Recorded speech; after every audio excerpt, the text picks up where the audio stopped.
नमस्ते बच्चों, हम देख रहे हैं अपना चैनल संस्कृत युग।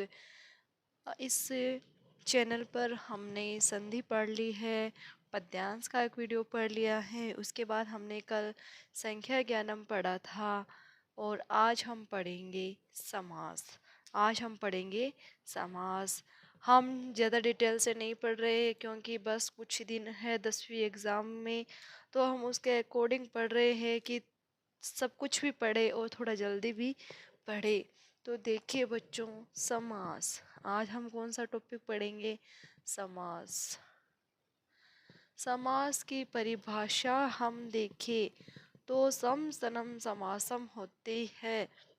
अगर हिंदी भाषा में हम देखें तो पदों के मेल को समास कहते हैं, वर्णों के मेल को संधि कहते हैं और पदों के मेल को समास कहते हैं। जैसे हम बोलते हैं रसोई के लिए घर, उसको हम जोड़ देते हैं और बोलते हैं रसोई घर। तो इसी प्रकार हम आज संस्कृत में समास देखेंगे। देखिए बच्चों, मैं उन समासों के नाम लिख रही हूँ जो आपके 10वीं कक्षा में आएंगे। आपकी एक आपको पढ़ना है अव्ययीभाव समास। अव्ययीभाव समास।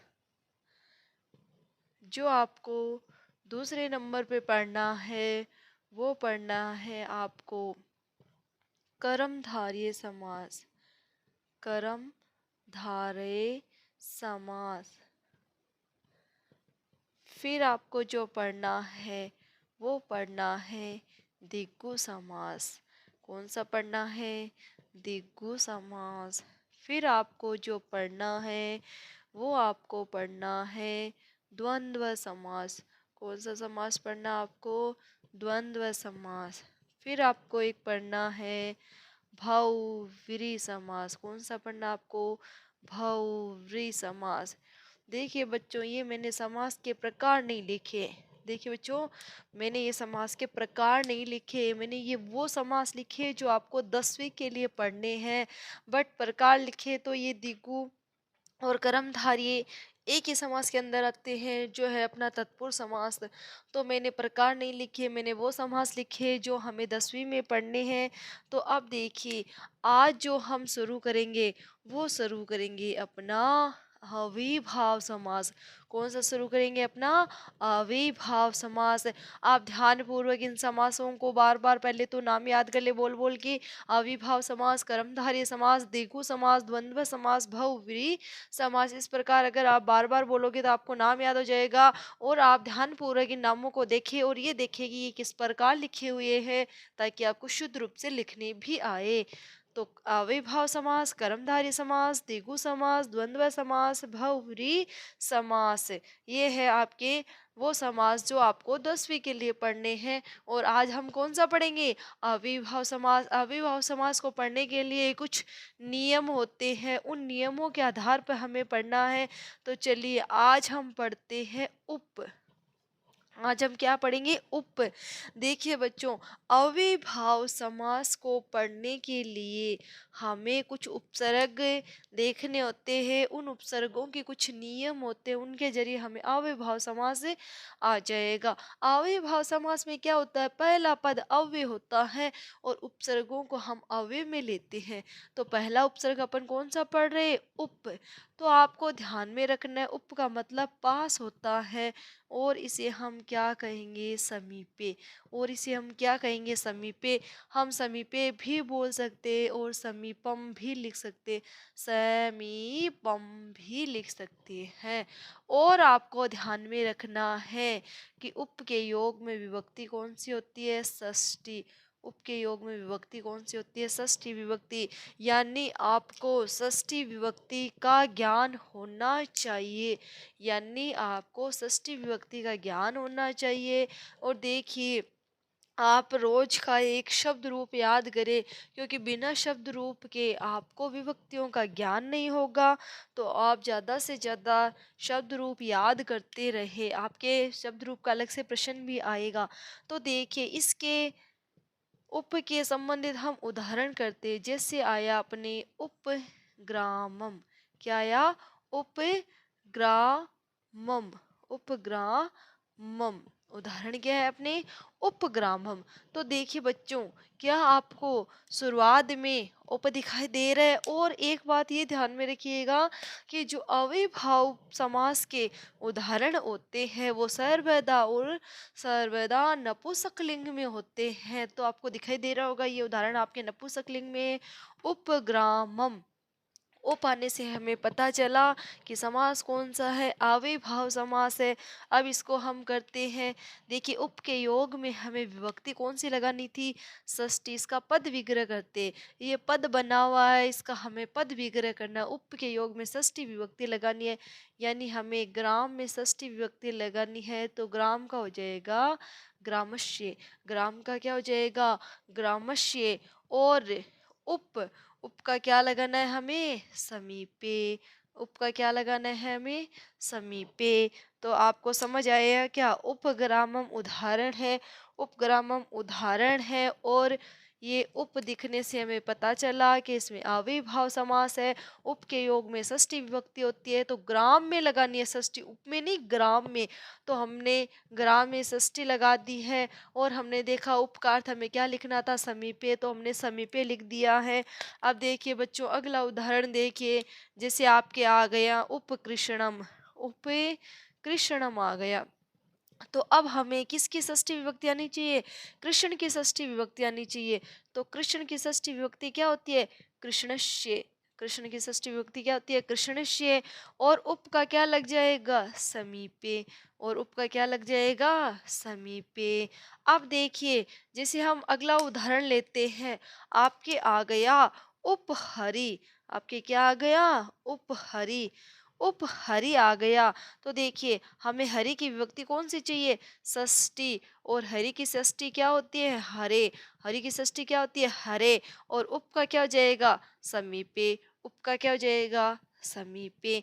जैसे आपके आ गया उपवनम, आपके क्या आ गया, उपवनम। तो वन की षष्ठी क्या हो जाएगी, वनश्य। वन की षष्ठी क्या हो जाएगी, वनश्य। और उप का क्या लग जाएगा, समीपे। उप का क्या लग जाएगा, समीपे। आपके आ गया उप नदी। क्या आ गया आपके, उप नदी। नदी नाम में बड़ी मात्रा होती है, लेकिन यहाँ छोटी आई है, क्यों, क्योंकि अभी मैंने आपको थोड़ी देर पहले ही बताया था कि इसका जो उदाहरण होता है वो सर्वदा और सर्वदा नपुंसकलिंग में होता है, और छोटी मात्रा नपुंसकलिंग में होती है। तो हमें नदी की कौन सी विभक्ति चाहिए, षष्ठी। और नदी की षष्ठी क्या होती है, नद्याः। तो क्या हो जाएगा, नद्याः समीपे। क्या हो जाएगा, नद्याः समीपे। तो ये अपना अविभाव समास का पहला ही नियम था कि उप के योग में विभक्ति कौन सी लगेगी, षष्ठी लगेगी। उप का मतलब क्या होता है, समीपे। उप का मतलब क्या होता है, समीपे। इन सब उदाहरणों को देखो, आपको उप उप उप उप दिखाई दे रहा है, यानी उप को देखते ही आपको पता चलना चाहिए अव्ययभाव समास है। तो ग्राम में षष्ठी लगानी, ग्राम से समीपे हो गया। कृष्ण में षष्ठी लगानी, कृष्ण से समीपे हो गया। उप हरि, हरि में षष्ठी लगानी तो हरे समीपे हो गया। उप वनम, वन में षष्ठी लगानी तो वनस्य समीपे हो गया। उप नदी, नदी में षष्ठी लगानी तो नद्याः समीपे हो गया है। आपके अगला नियम पढ़ते हैं।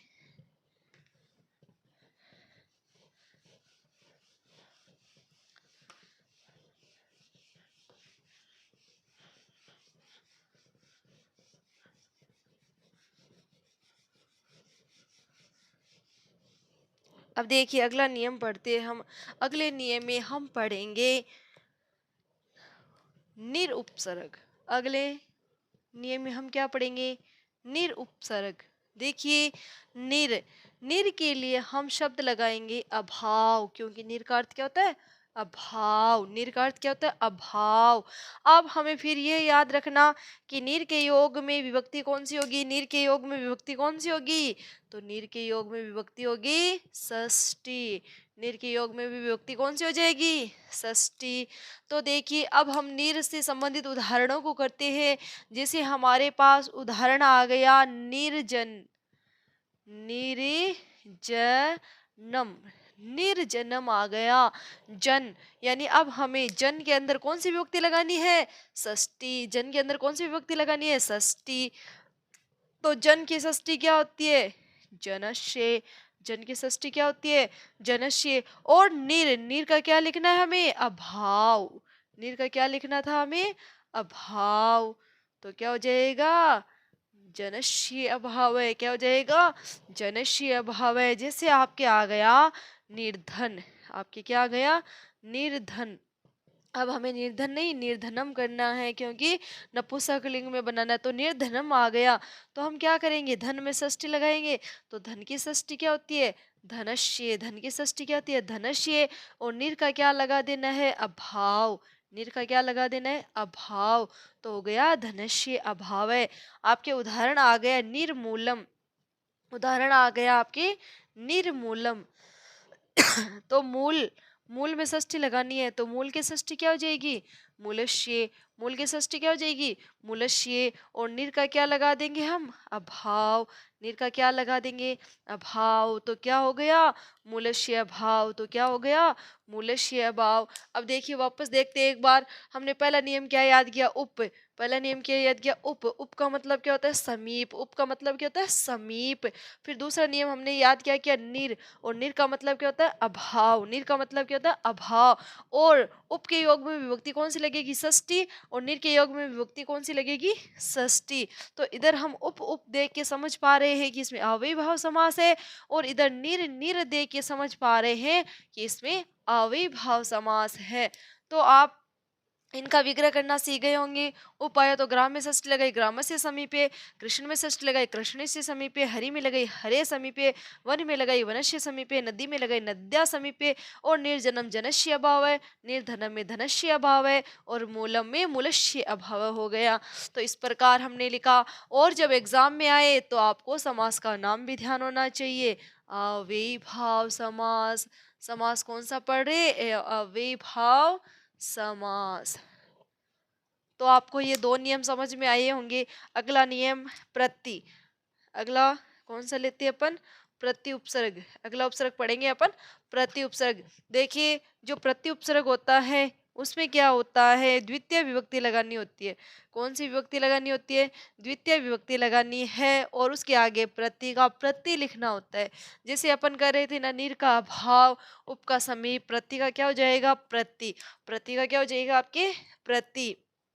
अब देखिए जैसे आपके उदाहरण आ गया प्रतिदिनम। उदाहरण क्या आ गया आपके? प्रतिदिनम। तो जो आपके दिन शब्द दिए है उसमें द्वितीय लगानी है, तो क्या हो जाएगा? दिनम। दिनम दो बार लिखना है, ये ध्यान में रखना है। प्रति के योग में दोहरान होता है, यानी दो बार लिखा जाता है। तो दिनम दिनम। और प्रति के लिए नाम क्या लिखना था? प्रति के लिए प्रति लिखना था, तो इधर क्या हो जाएगा? प्रति। तो दिनम दिनम प्रति। आपके आ गया प्रति समयम। क्या आ गया आपके? प्रति समयम। तो अब समय को दो बार लिखेंगे और द्वितीय लगा देंगे, तो क्या हो जाएगा? समयम। समयम। समयम समयम प्रति।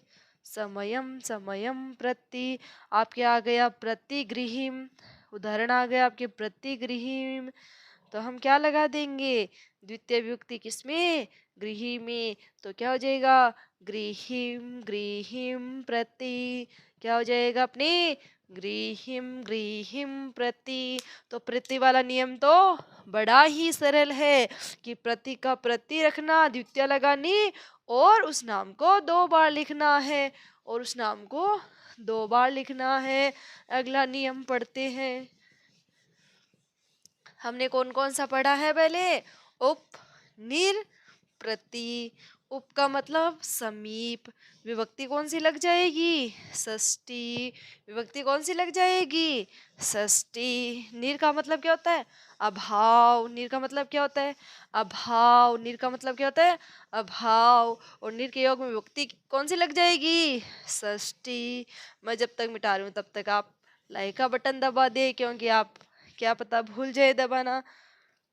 तो अब देखिए अगला नियम पढ़ते हैं हम। अगला नियम है अपने अनु का, यानी अनु उपसर्ग को पढ़ेंगे। देखिए अनु, अनु के लिए पश्चात नाम लिखना है हमें। अनु का क्या लिखना है? पश्चात। और एक होता है योग्यम, और एक क्या हो जाएगा? योग्यम। अब कहाँ अपन पश्चात लगाएंगे और कहाँ हम योग्यम लगाएंगे, ये दोनों बातें भी हम पढ़ेंगे अभी।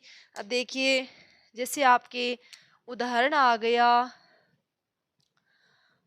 अनुगुणम। उदाहरण क्या आ गए आपके? अनुगुणम। तो आपके यदि रूप और गुण, आपके रूप और गुण ये दो नाम आ जाए, जैसे चलो मैं आपको पहले रूप का भी लिख देती हूँ, जैसे अनुरूपम। अनुरूपम। और अनु के योग में विभक्ति भी कौन सी हो जाएगी? षष्ठी। अनु के योग में विभक्ति कौन सी हो जाएगी? षष्ठी। तो देखिए अनुगुणम अनुरूपम, यानी गुण और रूप ये दो नाम आए, अगर रूप और गुण ये दो नाम आए तो हम क्या लगाएंगे? योग्यम। तो हम क्या लगाएंगे? योग्यम। और बाकी सब में हम क्या लगा देंगे? बाकी सब में हम क्या लगा देंगे? पश्चात। बाकी सब में हम क्या लगा देंगे? पश्चात। तो देखो गुण में कौन सी लगानी? षष्ठी। तो गुण की षष्ठी क्या हो जाएगी? गुणश्य। गुण की षष्ठी क्या हो जाएगी? गुणश्य। और अनु का हमें क्या लगाना है? योग्यम। अनु का हमें क्या लगाना है? योग्यम। अब देखिए रूप की षष्ठी क्या हो जाएगी? रूपश्य। रूप की षष्ठी क्या हो जाएगी? रूपश्य। और अनु का क्या लगाना है हमें? योग्यम। देखिए ये आपके ऑप्शनल में आने वाले प्रश्न है। अभी ऑब्जेक्ट टाइप के ज्यादा क्वेश्चन आएंगे उसमें आने के चांस है। तो आपको गुणस्य रूपस्य की जगह गुणा नाम रूपा नाम मिले तो भी आप अव्ययभाव समास करना, क्योंकि ये हम एक वचन में कर रहे हैं। अगर ये बहुवचन में दिया हुआ मिले तो भी कोई गलत नहीं होता है, क्योंकि षष्ठी विभक्ति के भी तीन वचन होते हैं, एक वचन, द्विवचन और बहुवचन। तो ये आपको एक वचन में भी मिल सकता है, द्विवचन में भी मिल सकता है और बहुवचन में भी मिल सकता है। हम इतना सीख रहे हैं कि विभक्ति षष्ठी होती है, ये नहीं सीख रहे हैं कि वचन फिक्स होता है। वचन तीनों में से कोई सा भी हो सकता है। अब जैसे अपन करते हैं अनुराजम। उदाहरण क्या है अपने? अनुराजम। तो यानी राज आ गया, मतलब राजा शब्द पूछा जा रहा है, राजन शब्द। तो राजन शब्द की षष्ठी क्या होती है? राज्ञ। राजन शब्द की षष्ठी क्या होती है? राज्ञ। और अनु का क्या लग जाएगा? पश्चात। अनु का क्या लग जाएगा आपके? पश्चात। अब देखिए आपके जैसे आ गया अनु योग्यम। आपके क्या आ गए? अनुयोगम कर देते हैं, अनुयोगम। तो योग शब्द की कौन सी लग जाएगी? षष्ठी। तो क्या हो जाएगा? योगस्य पश्चात। क्या हो जाएगा? योगस्य पश्चात। क्योंकि रूप और गुण को छोड़ के हमें क्या लिखना है? पश्चात। क्योंकि रूप और गुण को छोड़ के हमें क्या लिखना है? पश्चात लिखना है। रूप और गुण को छोड़ के हम पश्चात लिखेंगे तो ये हो गया अपने अनुयोग्यम, योग्य से पश्चात। अब देखिए अगला जो हम पढ़ेंगे वो पढ़ेंगे हम स। क्या पढ़ेंगे हम? स। ये देखिए इधर देखते हैं स। अब देखिए ये जो स है, इस स का क्या होता है कि जब इसको विस्तृत रूप में लिखते हैं तो ये स बन जाता है और सहितम बन जाता है। स बन जाता है और सहितम बन जाता है। आपको लगभग सहितम का प्रयोग करना है। बाकी आपके एक पाठ का उदाहरण है उसमें एक सह का प्रयोग होगा, तो वहां हम सह सीखेंगे। और ये देखिए जो स है इसके योग में विभक्ति कौन सी होती है? तृतीया। इसके योग में विभक्ति कौन सी होती है? तृतीया। अब देखिए आपके पाठ का उदाहरण है सचक्रम। पाठ का उदाहरण है क्या है? सचक्रम। पाठ वाले उदाहरण ज्यादा अच्छे से ध्यान से पढ़ना आप लोग। तो देखिए सचक्रम, आपको यहाँ स दिखाई दिया। स दिखाई देने से हमें क्या पता चला? समास कौन सा है? अविभाव। तो चक्रम शब्द में विभक्ति कौन सी लग जाएगी? तृतीया। तो चक्र की तृतीया क्या हो जाएगी? चक्रेण। क्योंकि राम की तृतीया रामेण। अब इसके साथ क्या लगेगा? सह। कि चक्र के साथ, चक्र के साथ। जैसे आपके ये आ गया सा।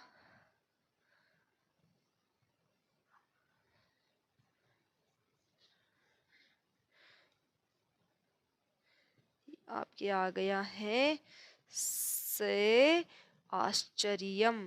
क्या आ गया है आपके? से आश्चर्यम। तो देखिए आपको नाम देखने पे साश्चर्यम दिखाई दे रहा होगा, लेकिन ये क्या है? से आश्चर्यम है। क्योंकि देखिए यहाँ दीर्घ संधि हो रही है, ए और ए मिलके आ बन रहा है, ए और ए मिलके आ बन रहा है। तो यहाँ हम क्या करेंगे? आश्चर्येण। क्या हो जाएगा? आश्चर्येण। आश्चर्येण सहितम। क्या हो जाएगा? आश्चर्येण सहितम। तो ये अपना है अविभाव समास। ये अपने अविभाव समास के नियम थे। ये कौन से नियम थे? अविभाव समास के नियम थे। अगर आपको कहीं भी थोड़ा सा भी समझ में ना आया हो तो आप कमेंट बॉक्स में लिख सकते हैं और मुझे फिर से पूछ सकते हैं। आज हमने अव्ययभाव समास पढ़ा है। अव्ययभाव समास के नियम आप अच्छे से याद कर लेना कि किसके साथ कौन सी विभक्ति लगती है, कि किसके साथ कौन सी विभक्ति लगती है, क्योंकि अगर नियम याद होगा तभी हम आगे विभक्तियाँ लगा पाएंगे। बिना नियम के हमें विभक्ति लगानी नहीं आएगी। बिना नियम के हमें विभक्ति लगानी नहीं आएगी। और जितने मैं नियम बोल रही हूँ आप कॉपी में नोट किया करो और उनको बार बार दोहरान किया करो या फिर वीडियो को दोबारा देख लिया करो। और आप लोग 10वीं के बच्चों तक ये वीडियो आगे से आगे पहुँचे, खासकर उन बच्चों तक जो शिक्षा से बहुत दूर रहते हैं, जिनके यहाँ सभी विषय उपलब्ध नहीं हो पाते हैं, उन बच्चों तक आप ये पहुँचाइए, क्योंकि संस्कृत अपनी प्राचीन भाषा है और हम इसको खोते जा रहे हैं। हम अपने पुरानी संस्कृति को खो रहे हैं। तो इसको प्रोत्साहन करने के लिए आप एक बहुत बड़ी पहल कर सकते हैं। देखिए आज हमने समास पढ़ा। आज हमने क्या पढ़ा? समास पढ़ा। और कौन सा समास पढ़ा? अविभाव समास पढ़ा। कौन सा समास पढ़ा? अविभाव समास। इसमें हमने नियम कौन कौन से देखे थे? अनु देखा था, उप देखा था, अनु देखा था, उप देखा था, नीर देखा था, स देखा था, प्रति देखा था। इतने हमने अभी देखे हैं। अब एक बकाया है, वो है आपके यथा। जो बकाया है वो कौन सा है? यथा। इसको अभी हम पढ़ लेंगे। एक बार एक साथ थोड़ी सी सारणी टाइप बना लेते हैं कि आपके समझ में आ जाए कि योग्यम। योग्यम का अर्थ हमें क्या लिखना है? योग्यम का अर्थ क्या लिखना है? पश्चात।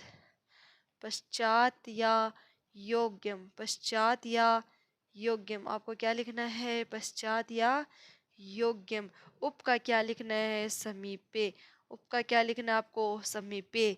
निर का क्या लिखना है आपको? अभाव। निर का क्या लिखना है? अभाव। स का क्या लिखना है? स या सहितम। स का क्या लिखना है? स या सहितम। प्रति का क्या लिखोगे? प्रति। अब यथा जो पढ़ा नहीं है अभी तक, उसका क्या लिखना है आपको? अनतिक्रमी। उसका क्या लिखना है आपको? अनतिक्रमी। आप ये सारणी ऐसे बना ले और सारे नियमों को ढंग से याद कर ले। अब विभक्ति। अनु के योग में कौन सी विभक्ति पढ़ी थी हमने? षष्ठी। अनु के योग में कौन सी विभक्ति पढ़ी थी? षष्ठी। और उप के योग में भी कौन सी पढ़ी है हमने? षष्ठी। उप के योग में भी कौन सी पढ़ी? षष्ठी। नीर के योग में भी कौन सी पढ़ी हमने? षष्ठी। नीर के योग में भी कौन सी पढ़ी हमने? षष्ठी। सह के योग में हमने पढ़ी है तृतीया। सह के योग में कौन सी पढ़ी हमने? तृतीया। और प्रति के योग में हमने कौन सी पढ़ी है? द्वितीया। प्रति के योग में हमने कौन सी पढ़ी? द्वितीया। यथा के योग में अभी हम पढ़ेंगे, इसमें भी पढ़ेंगे द्वितीया। यथा के योग में भी कौन सी विभक्ति पढ़ेंगे? द्वितीय विभक्ति। अब मैं आपको यथा के बारे में समझा देती हूँ। देखिए यथा भी एक अव्यय होता है। यथा भी एक अव्यय होता है और इसके लिए हम नाम लिखते हैं अनतिक्रमे। अनतिक्रमे इसका मतलब होता है के अनुसार। अनतिक्रमे का मतलब क्या होता है? के अनुसार। और इसमें विभक्ति कौन सी लगेगी? ये अभी हमने देखा, द्वितीय लगेगी। जैसे आपके उदाहरण आ गया यथा शक्ति। उदाहरण आ गया आपके यथाशक्ति। तो इसका पद विग्रह कैसे करेंगे? यथाशक्ति का पद विग्रह कैसे करेंगे? शक्ति में द्विता लगा देंगे तो क्या हो जाएगी? शक्तिम। तो क्या हो जाएगा? शक्तिम। और हमें नाम क्या लगा देना है? अनतिक्रमे। हमें नाम क्या लगा देना है? अनतिक्रमे। जैसे हमारे उदाहरण आ गया यथा विधि। उदाहरण आ गया यथा विधि। तो विधि में हम कौन से लगा देंगे? द्वितीय। तो क्या हो जाएगा? विधिम। और नाम क्या लगा देना है? अनतिक्रमे। नाम क्या लगा देना है? अनतिक्रमे। जैसे अपने उदाहरण आ गया यथा रीति। उदाहरण क्या आ गया अपने? यथा रीति। उदाहरण आ गया अपने यथा रीति। तो अपन क्या करेंगे? रीतिम। रीतिम अनतिक्रमे। नाम क्या लिख देंगे? रीतिम अनति क्रमे। तो ये था अपना यथा उपसर्ग, या आप मानो यथा अव्यय था। इसके लिए अनतिक्रम में नाम लिखना है, विभक्ति द्वितीय लगानी है और बार बार इनको याद करना कि अनु के पश्चात योग्यम षष्ठी विभक्ति, उप के लिए समीप षष्ठी विभक्ति, निर के लिए अभाव षष्ठी विभक्ति, सह के लिए सह सहितम तृतीय विभक्ति, प्रति के लिए प्रति लिखना और द्वितीय विभक्ति है, यथा के लिए अनत्य क्रम में लिखना है और द्वितीय विभक्ति है। आपको कोई भी उदाहरण समझ में ना आए तो आप कमेंट बॉक्स में उदाहरण लिख दिया करो, मैं आपको वो समझा दूंगी। बाकी इनको बार बार पढ़े और कृपया करके इस क्लास को आप 10वीं क्लास के बच्चों तक अधिक से अधिक पहुंचाए और नवी को भी बताएं कि आप पहले से भी पूर्ण तैयारी कर सकते हो। तो आज का टॉपिक हमारा यही समाप्त होता है। कल हम अगले समास के साथ फिर मिलेंगे बच्चों।